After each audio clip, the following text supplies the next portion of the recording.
अजय प्रहार चैनल में आपका स्वागत है। आज हम चर्चा करने जा रहे हैं माननीय सर्वोच्च न्यायालय के निर्णय के संदर्भ में।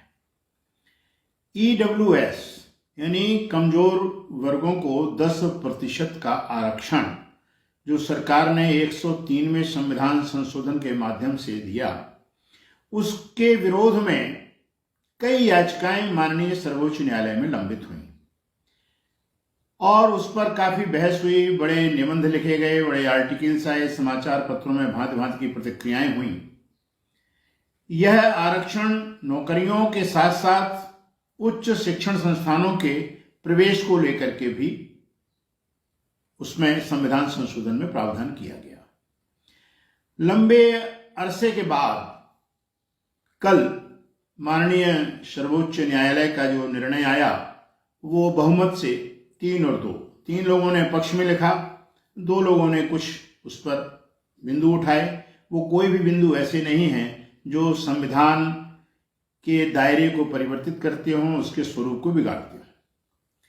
लेकिन दुर्भाग्य यह है कि इस निर्णय के आते ही जिस प्रकार की प्रतिक्रियाएं इस देश के कुछ राजनीतिक दलों ने, कुछ जातीय संगठनों के मुखियाओं ने और उससे संबंधित कुछ चैनलों ने जिस प्रकार से एक तरफा एक ईर्ष्या भरा हुआ अनावश्यक एक माहौल बिगाड़ने का प्रयास किया, यह निंदनीय है। माननीय सर्वोच्च न्यायालय के निर्णय के बाद उस पर कोई बहुत संविधानविद कोई टीका करते तो समझ में आती है।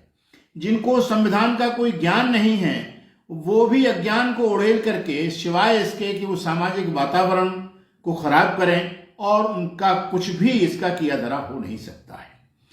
आपको ज्ञात होना चाहिए कि जो सीटें बढ़ाने 10% सीटों की जो व्यवस्था की गई है, हर सरकार ने उन शिक्षण संस्थानों में 10% सीटों की वृद्धि भी कर दी है।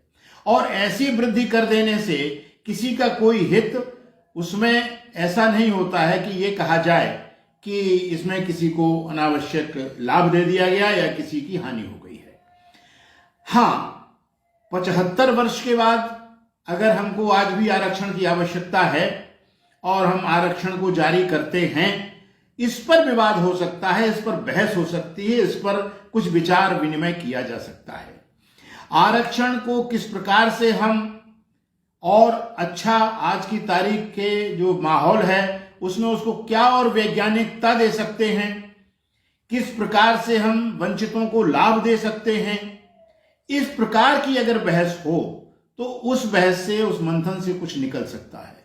केवल ईर्ष्या भरे मंथन करने से, माननीय सर्वोच्च न्यायालय के निर्णय को प्रश्नगत कर देने से अभिव्यक्ति की स्वतंत्रता का दुरुपयोग है और सामाजिक सद्भाव को बर्बाद करने, उसके ताने बाने को छिन्न करने का एक कुत्सित प्रयास माना जाना चाहिए।